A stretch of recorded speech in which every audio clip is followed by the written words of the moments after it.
Everyone, welcome to CIC online classes. आज हम लोग मैथ का एक इम्पॉर्टेंट टॉपिक डिस्कस करेंगे, दैट इज़ कॉम्बिनेशन।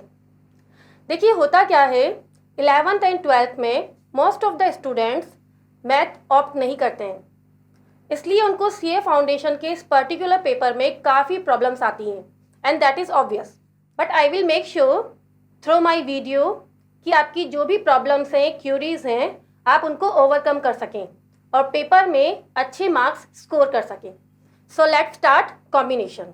ठीक है, कॉम्बिनेशन को स्टार्ट करने के लिए आपको कुछ बेसिक टर्म्स पता होनी चाहिए। उसमें से पहली चीज़ है फैक्टोरियल। क्या साइन होता है फैक्टोरियल का? फैक्टोरियल का साइन होता है दिस वन, एक्सक्लेमेशन मार्क और एल। फैक्टोरियल आपको किसी भी नंबर का फाइंड करना हो सकता है। आपको क्या करना है, जिस भी नंबर का आपको फैक्टोरियल फाइंड करना है उस नंबर से आपको रिवर्स काउंटिंग चलनी है till 1 with the multiplicative sign. Factorial 1 की अगर आपको वैल्यू फाइंड करनी है, simply that is equal to 1। अगर आपको फैक्टोरियल 2 की वैल्यू फाइंड करनी है तो आप क्या करेंगे, 2 into 1 and that is equal to 2। अगर आपको फैक्टोरियल 3 की वैल्यू फाइंड करनी है तो आपको क्या करना है, 3 into 2 into 1 and that is equal to 6। In the same way आप फैक्टोरियल 4 की वैल्यू फाइंड कर सकते हैं, दैट इज 24। फैक्टोरियल 5 की वैल्यू फाइंड कर सकते हैं, that is 120।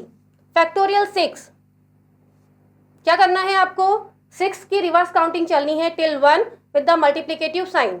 6 into 5 into 4 into 3 into 2 into 1 and that is equal to 120। Factorial 7 क्या वैल्यू आएगी इसकी, 5040।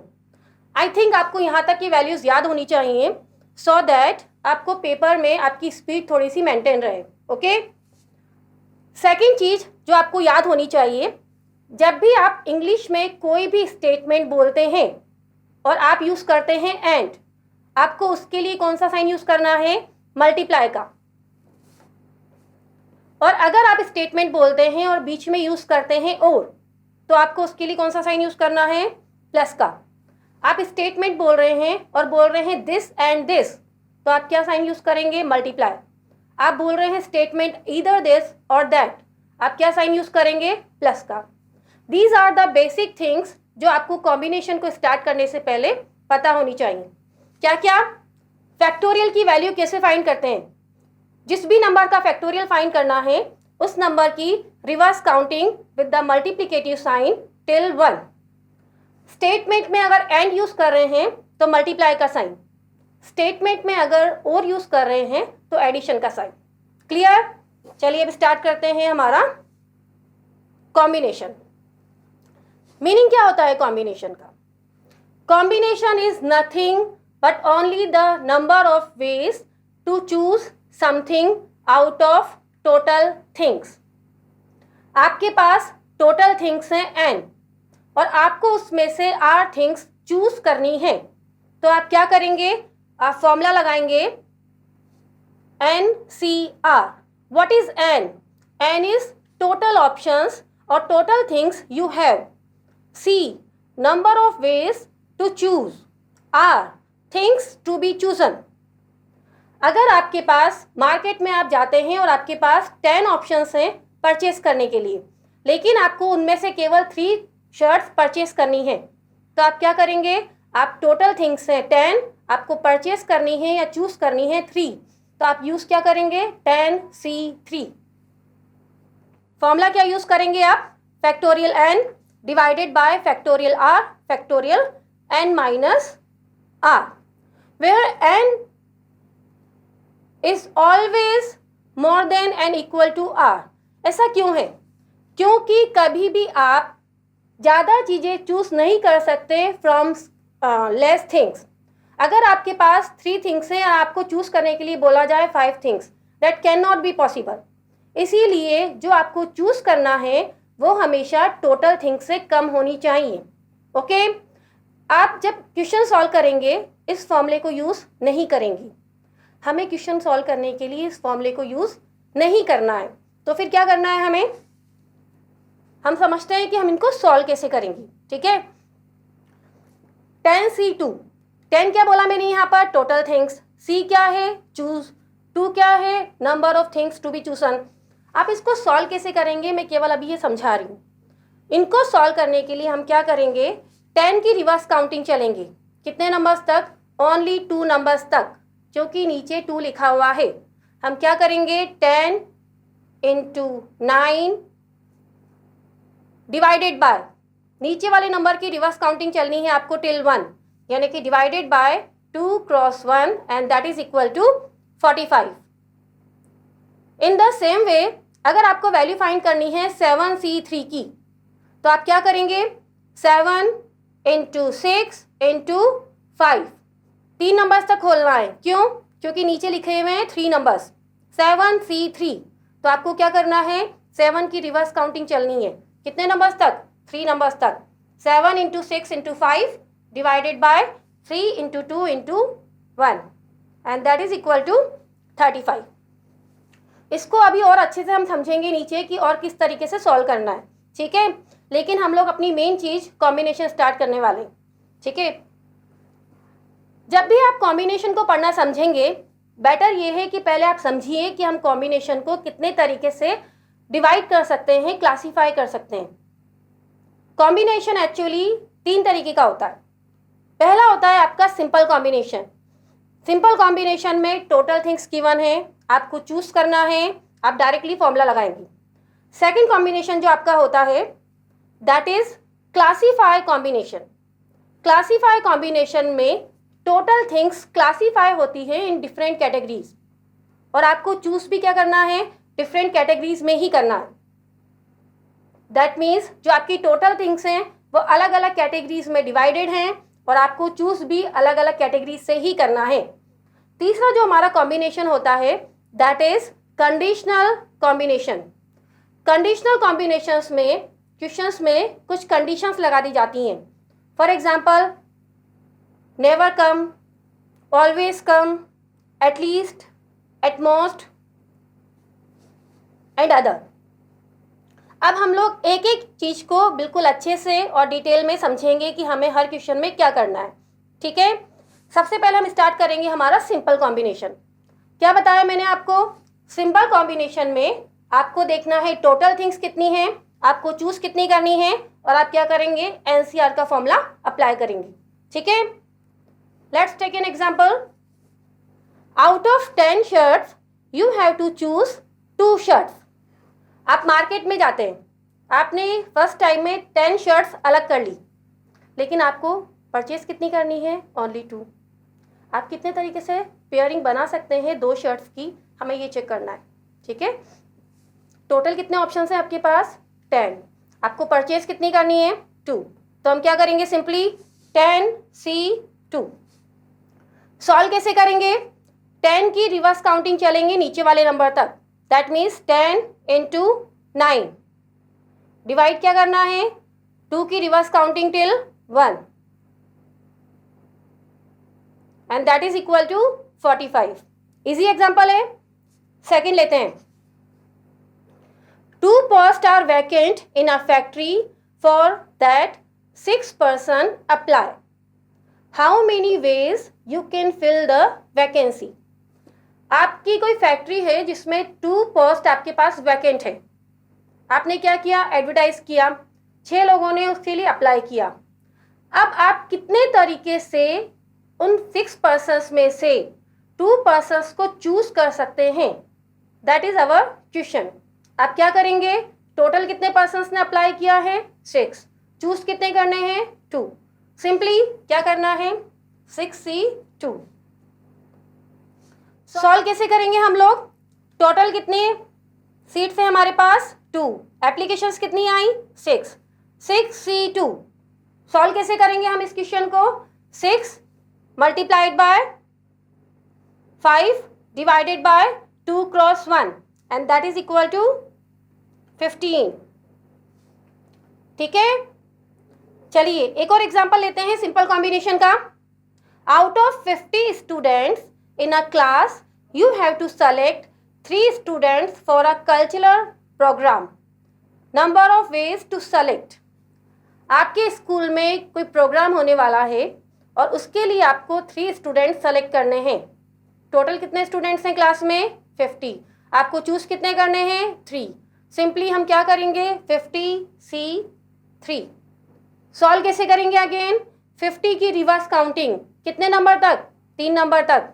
50 इंटू 49 इंटू 48 डिवाइडेड बाय 3 की रिवर्स काउंटिंग टिल 1। कितना आएगा? 19,600। ये मैंने आपको सारे एग्जाम्पल्स किसके बताए? सिंपल कॉम्बिनेशन की। सिंपल कॉम्बिनेशन में मैंने कोई कंडीशन नहीं लगाई, कोई क्लासिफिकेशन नहीं किया, सिंपली आपको टोटल थिंग्स दी और आपको क्या करना था? थिंग्स चूज करनी थी। I think this is the easiest example जो मैंने अभी तक आपको बताया। अब हम लोग पढ़ेंगे हमारा next combination, that is classify combination. Classify combination में एक्चुअली क्वेश्चन में वो क्या करता है? टोटल थिंग्स को डिफरेंट कैटेगरीज में क्लासीफाई करता है और आपको भी उन्हीं कैटेगरीज में से चूज करना होता है। ठीक है, क्लासीफाई में टोटल थिंग्स एक साथ देती होती हैं, लेकिन आपको क्लासीफाई करनी होती हैं टोटल थिंग्स भी, और आपको चूज भी उसी अकॉर्डिंग करना है। इसका भी एग्जांपल लेते हैं हम लोग। From English alphabet you have to choose 2 vowels and 2 consonants. ये क्लासीफाई है क्योंकि उसने आपको डायरेक्टली नहीं बोला है कि इंग्लिश अल्फ़ाबेट्स में से आपको 4 अल्फ़ाबेट्स चूज़ करने हैं। अगर डायरेक्टली बोला जाता तो आप करते 26C4। लेकिन ये क्लासीफाई क्यों है? क्योंकि आपको चूज़ करते समय देखना है कि वोवल्स कितने हैं और कॉन्सोनेंट कितने हैं। ठीक है, तो इसका मतलब हमें टोटल को भी क्लासीफाई करना होगा। टोटल अल्फ़ाबेट्स कितने हैं हमारे पास? 26। उसमें से वोवल्स कितने होते हैं? 5 और कॉन्सोनेंट्स कितने होते हैं? 21। अब हमें चूज कितने करने हैं? हमें चूज करने हैं 2 वोवल्स एंड 2 कॉन्सोनेंट्स। हम कैसे चूज करेंगे? अब ये क्वेश्चन 2 पार्ट्स में डिवाइडेड हो गया है। आपको सिंपली 5 वोवल्स में से 2 वोवल्स चूज करने हैं एंड दैट मीन्स बीच में कौन सा साइन आएगा? मल्टीप्लाई। और आपको 21 कॉन्सोनेंट्स में से 2 कॉन्सोनेंट्स चूज करने हैं। कैसे सॉल्व करेंगे? 5C2, 5 वोवल्स है टोटल, चूज कितने करने हैं? 2। 21 कॉन्सोनेंट है, चूज कितने करने हैं? 2। तो हम क्या करेंगे सॉल्व करने के लिए? 21C2 that is for consonant and that means multiply का sign. 5C2 that is for vowel. अब अगेन इसको सॉल्व कैसे करना है? 21 की रिवर्स काउंटिंग कितने नंबर तक? 2 नंबर तक। 21 इंटू 20 डिवाइड बाय 2 इंटू 1।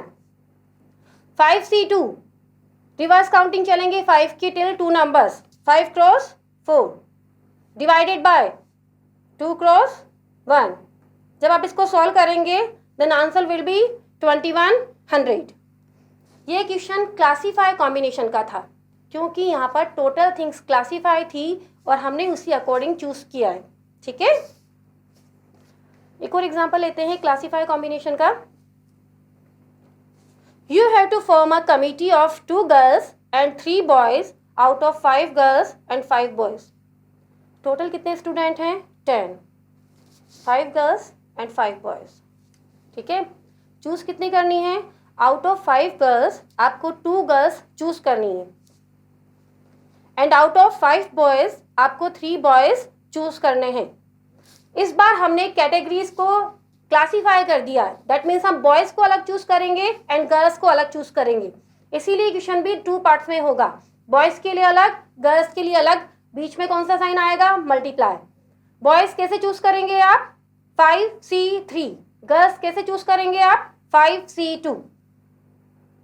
तो 5C2 for girls multiplied by 5C3। Solve कैसे करेंगे? अगेन आई थिंक अब तो आपको समझ में आ ही गया होगा कि सॉल्व कैसे करना है। 5 की रिवर्स काउंटिंग चलनी है 2 नंबर्स तक डिवाइडेड बाय 2 क्रॉस 1। इसी तरीके से 5C3, 5 की रिवर्स काउंटिंग चलनी है 3 नंबर्स तक और डिवाइडेड बाय 3 की reverse counting till 1 and that is equal to 100। Clear है? चलिए एक और एग्जांपल लेते हैं। फ्रॉम अ वर्ड क्वेश्चन, आपके पास एक वर्ड है question, you have to choose a vowel and a consonant. इस क्वेश्चन में आपके पास कितने अल्फ़ाबेट्स हैं? एक्चुअली 8। क्वेश्चन वर्ड में कितने अल्फ़ाबेट्स हैं? 8। उसने आपको बोला है कि आपको एक वोवल और एक कॉन्सोनेंट चूज करना है। तो सबसे पहले हम क्वेश्चन में जो टोटल अल्फ़ाबेट्स हैं उनको क्लासीफाई करेंगे। हमारे पास कितने अल्फ़ाबेट्स हैं? 8। उसमें से वोवल्स कितने हैं आप चेक करेंगे। इसमें वोवल कितने आ रहे हैं आपके पास? 4। और कॉन्सोनेंट कितने आ रहे हैं? 4। हमें चूज कितने करने हैं? 1 वोवल एंड 1 कॉन्सोनेंट। तो कैसे चूज करेंगे? 4 वोवल्स हैं, एक वोवल चूज करना है 4C1। 4 कॉन्सोनेंट है, एक कॉन्सोनेंट चूज करना है 4C1। बीच में क्या साइन आएगा? मल्टीप्लाई। क्यों आएगा? बिकॉज क्वेश्चन में लिखा हुआ है एक वोवल एंड 1 कॉन्सोनेंट आपको चूज करना है। तो 4C1 into 4C1 and that is equal to 16। 4C1, 4 की रिवर्स काउंटिंग एक नंबर तक चलनी है, दैट मीन्स 4 आएगा। 1 का 1 आएगा नीचे, यानी कि डिनोमिनेटर में क्या आएगा? 1। 4 divided 1 that is equal to 4। तो 4 into 4 that is equal to 16। One more thing जो मैं आपको बताना चाहूँगी कि फैक्टोरियल ज़ीरो की वैल्यू कितनी होती है? By default 1। जहाँ पर भी आपको ज़ीरो दिखे, ज़ीरो का मतलब है, मतलब फैक्टोरियल में आपको ज़ीरो दिखे तो दैट मीन्स वो वैल्यू किसके बराबर आएगी? 1 के बराबर। ऑलवेज रिमेंबर, आपको जब भी फैक्टोरियल में ज़ीरो दिखे या आपको चूज करते समय ज़ीरो नंबर दिखे, उसकी वैल्यू बाय डिफ़ॉल्ट कितनी होती है? 1 होती है। ये चीज़ आपको याद रखनी है। तीसरे टाइप का कॉम्बिनेशन है हमारा कॉम्बिनेशन विथ कंडीशंस। अब क्वेश्चंस में हमें कुछ कंडीशंस प्रोवाइड करेंगे और उसके अकॉर्डिंग हमें क्या लगाना है? हमें लगाना है कॉम्बिनेशन। ठीक है, एग्जाम्पल लेते हैं इसका भी। How many ways a person can invite 3 friend out of 10 friend. अगर ये क्वेश्चन में केवल यहीं तक रीड करती तो ये हमारा क्या बन जाता? Simple combination. आपके 10 फ्रेंड हैं और आपको 3 फ्रेंड्स इनवाइट करने हैं। कैसे इनवाइट करेंगे? 10C3। लेकिन आगे पढ़ते हैं, क्वेश्चन में इफ लगा हुआ है, दैट मीन्स क्वेश्चन में कंडीशंस गिवन हैं। कंडीशंस क्या हैं? उसने क्या बोला है आगे? इफ 1 पर्टिकुलर फ्रेंड ऑलवेज कम। आपके 10 फ्रेंड हैं, आपको 3 इनवाइट करने, लेकिन एक को तो आप बुला ही चुके हैं, एक को आप ऑलरेडी बुला चुके हैं। इसका मतलब आप कितने फ्रेंड्स हैं आपके पास टोटल और आपको कितने बुलाने हैं? एक ऑलरेडी आपके घर पे बैठा हुआ है, दैट मीन्स अब आपके पास जो आउटसाइड हैं वो कितने फ्रेंड्स बचते हैं? ओनली 9। और आपको और कितने इनवाइट करने हैं? ओनली 2, क्योंकि एक आप ऑलरेडी इनवाइट कर चुके हैं। टोटल इनवाइट करने थे आपको 3। Got it? तो इस बार हम क्या करेंगे? हम लगाएंगे 9C2। सॉल्व कैसे करेंगे? अगेन 9 की रिवर्स काउंटिंग 2 नंबर्स तक divided by 2 cross 1 and that is equal to 36। हमने क्या बोला कि 1 particular friend always come, that means आप कंडीशन लगा रहे हैं कि एक पर्टिकुलर थिंग को आपको हमेशा सेलेक्ट करना है। ठीक है, इसके अलावा दूसरी कंडीशन क्या हो सकती है? 1 पर्टिकुलर फ्रेंड नेवर कम। आपके 10 फ्रेंड्स हैं, लेकिन एक को आपने डिसाइड कर लिया कि उसको कभी इनवाइट नहीं करना है। तो अब आपके पास ऑप्शंस कितने रह गए टोटल इनवाइट करने के लिए? 9। और आपको इनवाइट कितने करने हैं? स्टिल 3, क्योंकि अभी तक किसी को बुलाया नहीं है आपने। तो अब आप क्या करेंगे? सोचिए, क्या करेंगे आप? 9C3। टोटल ऑप्शंस जो अवेलेबल हैं आपके पास वो कितने हैं? 9। और चूज कितने करने हैं आपको फ्रेंड्स? स्टिल 3 फ्रेंड्स आपको चूज करने हैं। तो आप क्या करेंगे? 9C3। सॉल्व कैसे करेंगे? 9 की रिवर्स काउंटिंग 3 नंबर्स तक, 9 इंटू 8 इंटू 7 डिवाइडेड बाय 3 की रिवर्स काउंटिंग 1 तक and that is equal to 84। Clear है? फर्स्ट कंडीशन मैंने आपको बताई ऑलवेज कम, सेकंड कंडीशन मैंने आपको बताई नेवर कम। चलिए एक और एग्जांपल लेते हैं। How many veg select 2 shirts out of 5 shirts. 5 shirts हैं और आपको 2 सेलेक्ट करनी है। अगर मैं कोई कंडीशन नहीं लगाती तो आप क्या बोलते हैं, ma'am 5C2, that is the answer. Yes definitely, लेकिन कंडीशन लगी हुई है। फर्स्ट कंडीशन क्या है, ऑलवेज सेलेक्टेड। एक पर्टिकुलर शर्ट तो आप ऑलरेडी सेलेक्ट करके अपने पॉलीथीन में रख चुके हैं। इसका मतलब आप बाहर कितनी शर्ट्स हैं, ओनली 4, और आपको और कितनी लेनी है, ओनली 1। क्यों, क्योंकि एक तो आप ऑलरेडी अपनी पॉलीथीन में रख चुके हैं। तो आप क्या करेंगे, आप 4C1। क्लियर है। टोटल कितनी शर्ट्स थी, 5। सेलेक्ट कितनी करनी थी, 2। लेकिन एक ऑलरेडी आप अपनी पॉलीथीन में रख चुके हैं, दैट मीन्स अब ऑप्शंस कितने हैं, 4। आपको कितनी सेलेक्ट करनी है, ओनली 1। 4C1 सॉल्व कैसे करेंगे इसको, 4 की रिवर्स काउंटिंग 1 नंबर तक 4 ही आएगा, divided by 1 and that is equal to 4। Never selected, 1 particular shirt never selected. पहले आपने 5 शर्ट्स निकाली थी, अब उसमें से एक शर्ट आपको बहुत अच्छी नहीं लगी और आपने क्या करा, उसको वापस से साइड करवा दिया। अब कितनी शर्ट्स बची हैं आपके पास चूज करने के लिए, 4। और आपको चूज कितनी करनी है, अभी तक आपने पॉलीथीन में डाली नहीं है, तो कितनी चूज करनी है, 2 शर्ट्स। तो हम क्या करेंगे, हम करेंगे 4C2। सॉल्व कैसे करेंगे, 4 की reverse counting 4 cross 3 divided by 2 into 1 and that is equal to 6। ठीक है। कंडीशंस और भी हो सकती हैं, जैसे कि एटलीस्ट, एटमोस्ट, उनमें क्या करते हैं, ठीक है, उनको समझते हैं। In a class there are 5 boys and 5 girls. Committee is to be formed of 3। Class में 10 स्टूडेंट्स हैं, 5 गर्ल्स हैं, 5 बॉयज हैं। आपको 3 मेंबर्स की कमिटी फॉर्म करनी है। अगर सिंपल क्वेश्चन होता तो आप क्या करते हैं, 10 3 3 and that is the answer, बिल्कुल सही। लेकिन क्वेश्चन में कुछ कंडीशंस लगा रखी हैं।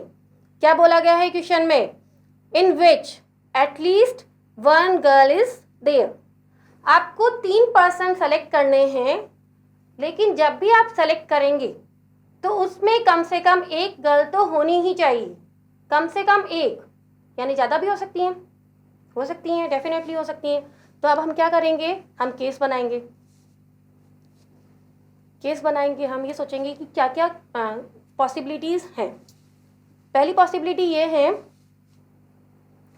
पहले आप ये देखिए कि हमारे पास गर्ल कितनी हैं, 5, बॉयज़ कितने हैं, 5। हमें चूज कितने करने हैं, 3। यहाँ तक क्लियर है हमारे माइंड में। सिंपल क्वेश्चन होता है, हम लोग करते हैं 10C3, that is the answer. लेकिन हमसे बोला गया है कि कम से कम एक लड़की, 1 गर्ल शुड बी देयर।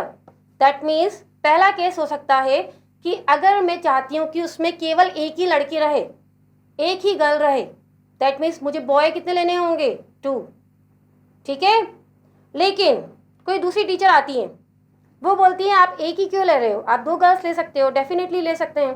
तो अब हम क्या करेंगे, 2 गर्ल्स एंड 1 बॉय।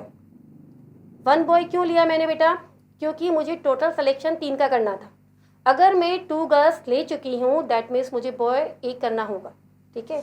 ये भी हो सकता है कि 3 गर्ल्स हो जाएं, मुझे कमेटी 3 की बनानी है तो मैं तीनों ही गर्ल्स ले लूँ।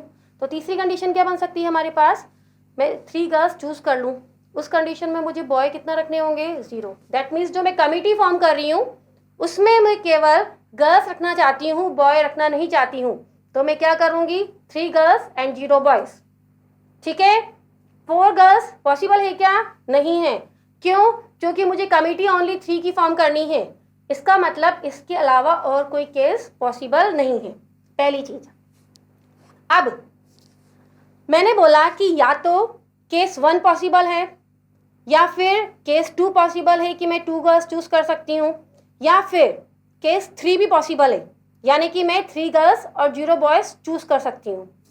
अब इनके साइन हम लोग समझेंगे कि अब कौन कौन से साइन लगेंगे। ठीक है। तो सबसे पहले आप देखिए कि मैं केस 1 ले रही हूँ। केस 1 में हमने क्या बोला कि हमें 1 गर्ल चूज करनी है एंड 2 बॉयज चूज करने हैं। टोटल कितनी गर्ल्स हैं, 5। आपको चूज कितनी करनी है, 1। तो आप क्या करेंगे 5C1 एंड जैसे ही आपको वर्ड दिखता है एंड, आप क्या साइन यूज करेंगे, मल्टीप्लाई।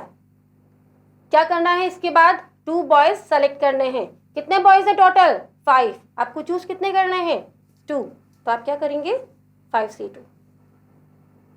सॉल्व कैसे करना है, आई थिंक आप वेरी मच आपको क्लियर हो गया है। इसकी वैल्यू कितनी आएगी सॉल्व करने पे 50, ठीक है। केस टू में मैंने आपको क्या बोला कि मैं नहीं चाहती कि एक गर्ल आए, मैं चाहती हूँ कि मेजोरिटी किसकी रहे, गर्ल्स की रहे। तो ये भी पॉसिबल है कि 2 गर्ल्स ले लें और 1 बॉय ले लें। कैसे लेंगे, 5 में से 2 गर्ल्स लेनी है यानी कि 5C2, 5 में से 1 बॉय लेना है दैट मीन्स 5C1 एंड मंस बीच में कौन सा साइन यूज करना है आपको, मल्टीप्लाई का साइन यूज करना है। कितना आएगा 5 into 4 divided by 2 into 1, that already counted 10. 5C1 5 divided by 1, that is already 5. Solve करेंगे 50।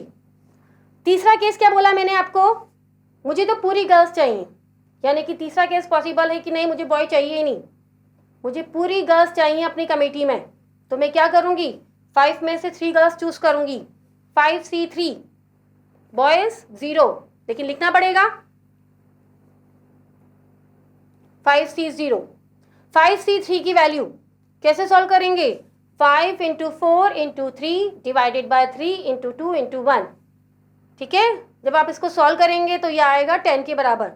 मैं ऑलरेडी बोल चुकी हूँ कि जब भी आपको 0 दिखे फैक्टोरियल में तो उसकी वैल्यू कितनी होती है 1 होती है, दैट इज इक्वल टू 10। अब बात ये आ रही है कि अब ये 3 नंबर्स जो हमारे पास आए हैं 50, 50 एंड 10, इसका क्या करना है, हमें इनको ऐड करना है, क्योंकि these are the different conditions कि या तो ये पॉसिबल है या फिर ये पॉसिबल है, और आइदर दैट ऑल्सो पॉसिबल कि 3 गर्ल्स हो और 0 बॉयज हैं। और जब भी हम बोलते हैं कि आइदर दिस और दैट, हम क्या करते हैं, जो भी हम आंसर निकाल रहे हैं उनको प्लस करना है, that means our total answer would be 110। Clear है। चलिए एक और एग्जांपल लेते हैं। ये वाला क्वेश्चन एक्चुअली मोस्टली रिपीट हुआ है सीए फाउंडेशन में। इन अ पेपर 2 पार्ट्स हैं, part A and part B, have 6 questions in each part, यानी कि टोटल मिला के कितने क्वेश्चंस हैं आपके पास सॉल्व करने के लिए 12। A student has to attempt 7 questions but at least 3 from each part. अगर ये कंडीशन नहीं लगी होती बट वाली तो मैं क्या बोलती, मेरे पास टोटल कितने क्वेश्चंस हैं 12, मुझे सॉल्व कितने करने हैं 7, मैं सिंपली 12C7 लगाती और आंसर ले आती। लेकिन क्वेश्चन में उसने बोला है कि आपको हर पार्ट से एटलीस्ट 3 क्वेश्चंस तो करने ही हैं, दैट मीन्स ये पॉसिबल है कि मैं पहले पार्ट से 3 क्वेश्चन करूं, मुझे टोटल करने हैं 7, तो मैं दूसरे पार्ट पे जाऊंगी, उसमें से कितने करने होंगे 4, क्योंकि 3 ऑलरेडी कर चुकी हूँ। या फिर मुझे पहला पार्ट अच्छा लगा, मैं उससे करना चाहती हूँ 4, तो मैं सेकंड पार्ट से कितने करूँगी 3। मैं पहले पार्ट से अगर 5 करना चाहती हूँ तो कर सकती हूँ क्या, नहीं कर सकती। क्यों नहीं कर सकती, क्योंकि अगर मैंने पहले पार्ट से ही 5 कर लिए तो सेकंड पार्ट से कितने करने हैं 2, एंड क्वेश्चन में कंडीशन लिखी हुई है कि हर पार्ट से आपको एटलीस्ट 3 तो करने ही हैं, हर पार्ट से आपको एटलीस्ट 3 तो करने ही हैं, दैट मीन्स 3 से कम नहीं हो सकते। तो इसीलिए मैं किसी भी पार्ट से 5 क्वेश्चंस नहीं ले पाऊंगी, ठीक है। चलिए केस दोबारा समझते हैं, क्या क्या केस बना अपना। हमें क्या करना है, टोटल कितने क्वेश्चन है पार्ट 1 में 6, और हमें चूज कितने करने हैं 3। कैसे चूज करेंगे 6C3। पार्ट बी में कितने क्वेश्चन हैं 6, हमें चूज कितने करने हैं 4। कैसे चूज करेंगे 6C4। बीच में क्या लगेगा, एंड के लिए मल्टीप्लाई का साइन। सॉल्व कैसे करना है इसको, 6 की रिवर्स काउंटिंग चलनी है टिल 3 नंबर्स, 6, 5, 4 डिवाइडेड बाय 3 की रिवर्स काउंटिंग चलनी है टिल 1, 3 into 2 into 1। इसी तरीके से 6C4, 6 की रिवर्स काउंट, इसी तरीके से 6 की रिवर्स काउंटिंग चलनी है till 4 number, that means 6 into 5 into 4 into 3। 4 की रिवर्स काउंटिंग चलनी है 1 नंबर तक, 4 इंटू 3 इंटू 2 इंटू 1। जब आप इसको सॉल्व करेंगे तो आपके पास टोटल वैल्यू आएगी इसकी 600। ठीक है। केस बी, सेकंड केस के लिए आपको क्या करना है, पार्ट 1 से आपको चूज करने हैं 4 क्वेश्चंस। टोटल कितने क्वेश्चंस हैं, 6, और आपको चूज कितने करने हैं, 4। कैसे चूज करेंगे, 64 एंड मल्टीप्लाई। पार्ट बी से कितने क्वेश्चंस चूज करने हैं आपको, 3। टोटल कितने क्वेश्चंस हैं, 6। कैसे चूज करेंगे, 63। सेम सॉल्व है इसका। 64 को आप कैसे सॉल्व करेंगे, 6 की रिवर्स काउंटिंग चलनी है 4 नंबर्स तक, 4 की रिवर्स काउंटिंग चलनी है 1 तक। ठीक है। जब आप इसको सॉल्व करेंगे तो आंसर कितना आएगा, 600। ठीक है। हमने बोला कि केस 1 भी हो सकता है, केस 2 भी हो सकता है, यानी कि आप चाहें तो पार्ट 1 से 3 क्वेश्चंस ले सकते हैं या पार्ट 1 से 4 क्वेश्चंस ले सकते हैं। तो जब मैंने बीच में बोला आइदर आप ये कर सकते हैं और आप ये कर सकते हैं, तो आपको क्या करना है, प्लस साइन यूज़ करना है। दैट मीन्स आप केस 1 और केस 2 का जो भी आंसर है उसको क्या करेंगे, प्लस करेंगे। तो टोटल मिला के कितने वेज हो जाएंगे आपके पास, 1200 ways to solve the answer. तो यहाँ तक आपको क्लियर है मैंने क्या बताया। मैंने आपको बताया कि जो कॉम्बिनेशन है एक्चुअली हम लोग 3 पार्ट्स में उसको समझें तो ज़्यादा बेटर रहेगा। पहला पार्ट क्या होता है, सिंपल कॉम्बिनेशन, उसमें आपको टोटल थिंग्स गिवन होती हैं और आपको चूज करना होता है। सेकंड आपका होता है क्लासीफाई कॉम्बिनेशन, इसमें आप पहले थिंग्स को क्लासीफाई करिए एंड आफ्टर दैट आप क्या करिए, थिंग्स को चूज करिए। तीसरा आपका होता है कॉम्बिनेशन विद कंडीशंस, जिनमें आपको कंडीशंस को फॉलो करते हुए क्या करना है, क्वेश्चन को सॉल्व करना है। ठीक है। तो अब हम लोग एक मिक्स क्वेश्चन लेंगे जिसमें हमारे सारे पार्ट्स कवर होंगे। ठीक है। तो चलिए लेते हैं। A team of 11 to be made out of 25 players, how many ways a team can be made. Total कितने प्लेयर्स है फील्ड में, 25, लेकिन आपको सेलेक्ट कितने करने हैं, ओनली 11। कैसे चूज करेंगे आप करेंगे 25 C11। I think most of the students ने ये आंसर निकाल लिया होगा, वेरी गुड। ठीक है। दूसरा एग्जांपल लेते हैं। There are 25 players out of which 5 are bowlers and 2 are wicketkeepers. Team of 11 to be made in which there are 3 bowlers and 1 wicket keeper। कौन से पार्ट का क्वेश्चन है ये है क्लासीफाई कॉम्बिनेशन का।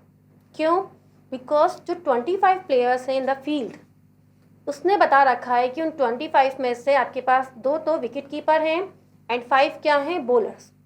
जब आपको सिलेक्शन करना है तो आपको ये माइंड में रखना है कि आपके सिलेक्शन में 1 विकेट कीपर होना चाहिए और 3 बॉलर्स होने चाहिए। तो पहले हम क्या करेंगे, जो टोटल प्लेयर्स हैं उनको क्लासीफाई करेंगे। कैसे क्लासीफाई करेंगे, चलिए देखते हैं।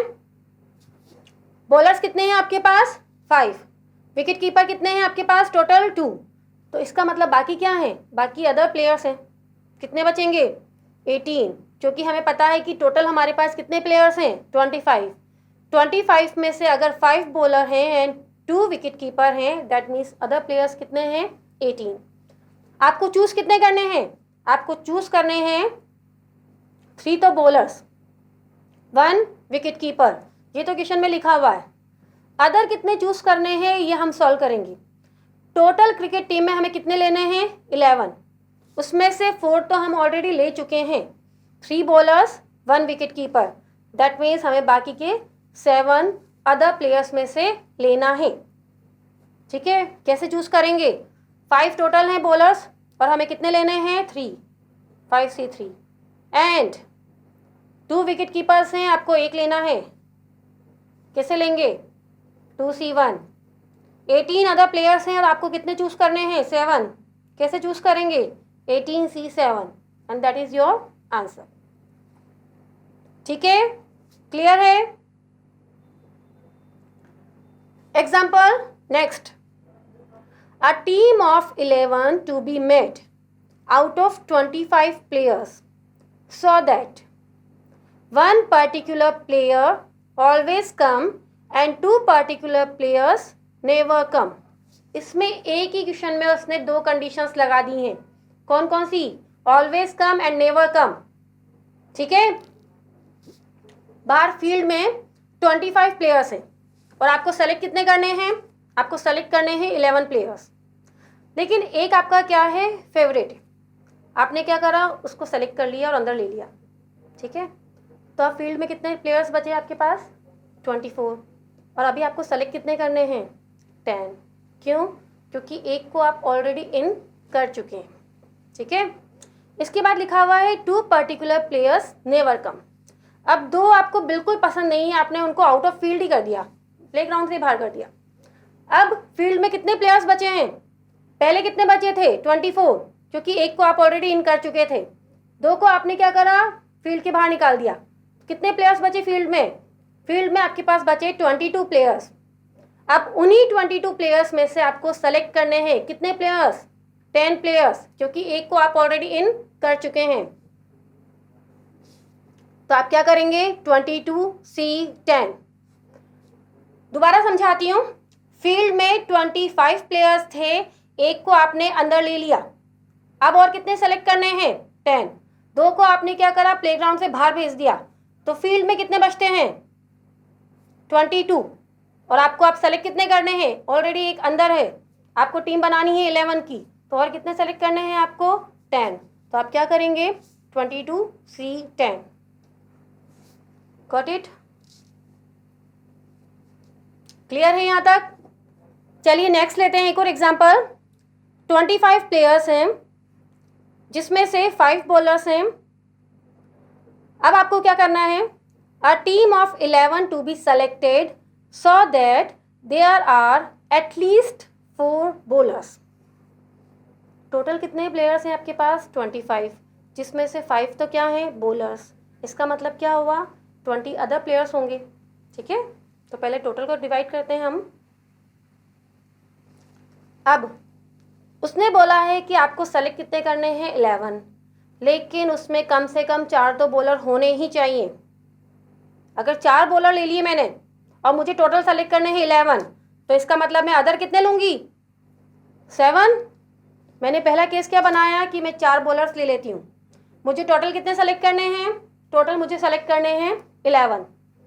4 बॉलर ले लिए, तो इसका मतलब मुझे 7 क्या करने पड़ेंगे? अदर प्लेयर्स सेलेक्ट करने पड़ेंगे। या फिर पहले इसको सॉल्व करना समझ लेते हैं। इसको कैसे सॉल्व करेंगे? टोटल कितने बॉलर्स हैं? 5। आपको सेलेक्ट कितने करने हैं? 4। कैसे सेलेक्ट करेंगे? 5C4 एंड क्या साइन यूज करेंगे? मल्टीप्लाई। कितने अदर प्लेयर्स हैं आपके पास? 20, और आपको सेलेक्ट कितने करने हैं? 7। That means 20C7। दूसरा केस क्या बन सकता है? भाई आपने बोला है एटलीस्ट 4 बॉलर्स होने चाहिए, यानी कि इससे ज़्यादा हो सकते हैं। तो हमारे पास तो 5 बॉलर हैं, हम 5 लेना चाहते हैं। तो हम चाहते हैं कि अगर 5 बॉलर लेने, तो अदर प्लेयर्स कितने आएंगे? कितने आएंगे? 6, क्योंकि total players can not be more than 11। तो अगर मैंने 5 बॉलर्स ले लिए हैं, इसका मतलब मैं अदर प्लेयर्स जो लूँगी वो कितने लूँगी? 6। सेलेक्ट कैसे करेंगे? 5 बॉलर्स हैं, 5 में से मुझे 5 बॉलर्स सेलेक्ट करने हैं। इसके बाद 20 अदर प्लेयर्स हैं और मुझे सेलेक्ट कितने करने हैं? 6। 20C6। आंसर के लिए क्या करना है? केस 1 एंड केस 2 को प्लस करना है। देखिए कई बार क्या होता है, पेपर में अगर कोई क्वेश्चन बड़े नंबर्स का आ रहा है तो आंसर सॉल्व नहीं करना होता है, आंसर में भी उसी फॉर्म में आए, क्योंकि बेटा आप इसको अगर सॉल्व करेंगे तो टाइम कंज्यूम होगा एंड पेपर आपको मिलता है 2 आवर्स का, और दे डोंट वांट कि आपका जो टाइम है वो कैलकुलेशन करने में वेस्ट हो। इसीलिए मैंने भी यहाँ पर आंसर इसी फॉर्म में छोड़ दिया है। आप चाहें तो इसको सॉल्व करना समझ सकते हैं। अगर आपको सॉल्व करना है 20C7 को, तो आप क्या करेंगे? 20 की रिवर्स काउंटिंग 7 नंबर्स तक, 7 नंबर्स दैट मीन्स 20, 19, 18, 17, 16, 15, 14। नीचे कहाँ चलेंगे आप? 7 की रिवर्स काउंटिंग चलेंगे टिल 1। बट इसका आंसर इसी फॉर्म में आएगा मोस्टली। तो आई थिंक आपको यहाँ तक कॉम्बिनेशन जो मैंने समझाया है वो क्लियर हो गया होगा। मैंने आपको बताया कि जो कॉम्बिनेशन है वो 3 पार्ट्स में है। कौन कौन से 3 पार्ट्स हैं आपके पास? Classifier, simple and conditions. ठीक है, हमारा क्या पॉइंट ऑफ व्यू है, हम आपको जब भी अपने वीडियो लेक्चर्स प्रोवाइड करेंगे उसी वीडियो लेक्चर पे बेस्ड आपको सैम्पल पेपर प्रोवाइड किया जाएगा। आपको क्या करना है, वीडियो देखना है एंड आफ्टर दैट आपको वो सैम्पल पेपर सॉल्व करना है। इससे क्या होगा, आपके माइंड में वो पर्टिकुलर टॉपिक अच्छे से क्लियर हो जाएगा। ठीक है, चलिए अब कुछ अलग चीज़ समझते हैं कॉम्बिनेशन में। आप लोगों ने सुपर 30 फिल्म देखी होगी। सुपर 30 में जब ऋतिक रोशन क्लास स्टार्ट करता है उससे पहले स्टूडेंट से एक पर्टिकुलर क्वेश्चन पूछता है। याद है आप लोगों को क्या है वो? मैं बताती हूँ। ऋतिक रोशन पूछता है कि जब आप लोगों ने आपस में एक दूसरे से हैंडशेक किया तो कितने हैंडशेक्स टोटल मिला के हुए हैं? याद है आपको? नहीं याद है तो आप दोबारा जाके देखिएगा। अब एक बार ऋतिक रोशन ने सेम क्वेश्चन पूछा था। ये क्वेश्चन किस पे बेस्ड था? एक्चुअली कॉम्बिनेशन पर। ठीक है, मुझे बताइए हैंडशेक करने के लिए एटलीस्ट कितने लोग चाहिए? 2। अगर आपके पास n पर्सन है और आपको हैंडशेक चाहिए तो आप क्या करेंगे? एक हैंडशेक के लिए आप 2 पर्सन्स को सेलेक्ट करेंगे। तो आपको क्या करना है? NC2।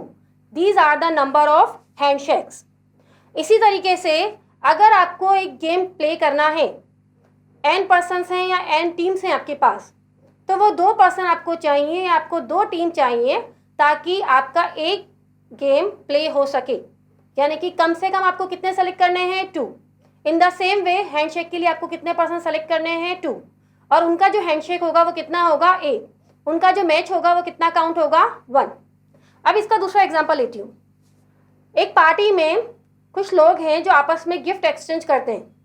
ठीक है, तो गिफ्ट एक्सचेंज के लिए भी 2 लोग चाहिए, लेकिन उनके गिफ्ट एक्सचेंज क्या होंगे? जब मैं आपको गिफ्ट दे रही हूँ तो आप मुझे क्या कर रहे हैं? रिटर्न गिफ्ट दे रहे हैं। इसका मतलब हमें 2 लोग तो चाहिए, लेकिन जो उनके एक्सचेंज हो रहे हैं वो भी कितने टाइम्स हो रहे हैं? 2 टाइम्स। ठीक है,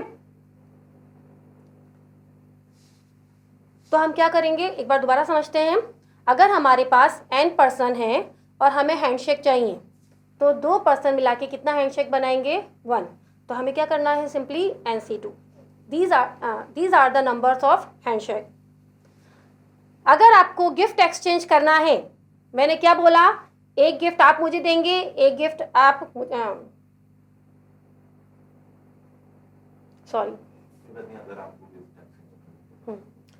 अगर आपको गिफ्ट एक्सचेंज करना है तो हम क्या करेंगे? एक गिफ्ट मैं आपको दूंगी, एक गिफ्ट आप मुझे रिटर्न करेंगे।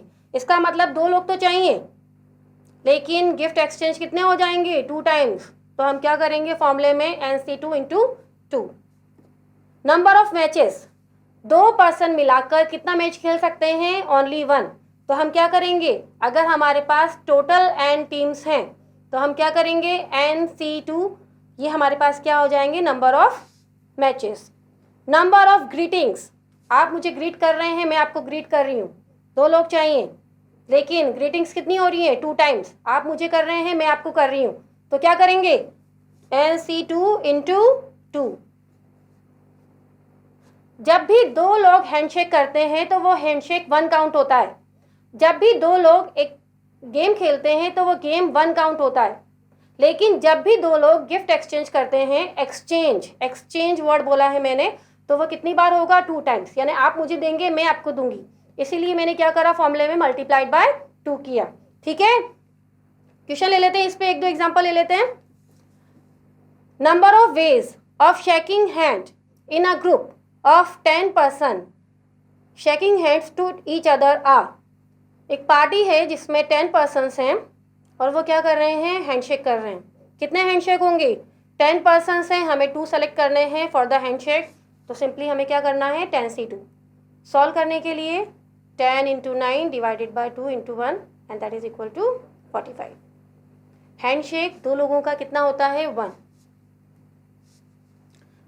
If in a chess tournament each contestant play once, sorry, if in a chess tournament each contestant play once, against each other. If there are 12 participants, number of games play. ठीक है, कितने participants हैं game में? 12. तो हमें game के लिए कितने चाहिए एक्चुअली प्लेयर्स? 2. तो हमें क्या करना है?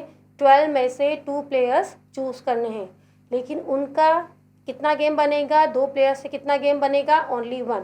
तो सिंपली आपको क्या करना है? 12C2. सॉल्व कैसे करेंगे? 12 into 11 divided by 2 into 1, and that is equal to 66. In a party, every person gives gift to, sorry word नहीं है यहाँ पर, gift to each other, and there are 11 persons. एक पार्टी है जिसमें 11 persons हैं और वो क्या कर रहे हैं? आपस में गिफ्ट एक्सचेंज कर रहे हैं. Find total number of gift exchange. Gift exchange 11 person हैं, कोई भी 2 पर्सन आप सेलेक्ट करेंगे गिफ्ट एक्सचेंज करने के लिए, 11C2. लेकिन गिफ्ट एक्सचेंज हो रहा है यानी कि 2 टाइम्स होगा. आप मुझे देंगे, मैं आपको दूंगी, इसलिए क्या करेंगे? Multiplied by 2. क्या करना है? 11 into 10 divided by 2 into 1, and that is equal to 110. Clear है? अभी हमने केवल कॉम्बिनेशन का हाफ पार्ट किया है. कॉम्बिनेशन के हाफ पार्ट में मैं आपको बताऊंगी geometrical applications of combination as well as distribution of objects. इसके अलावा कुछ फॉर्मूलेज हैं जो हम लोग क्या करेंगे? यूज़ करेंगे. ठीक है, अभी के लिए bye everyone. I hope you will able to understand the topic.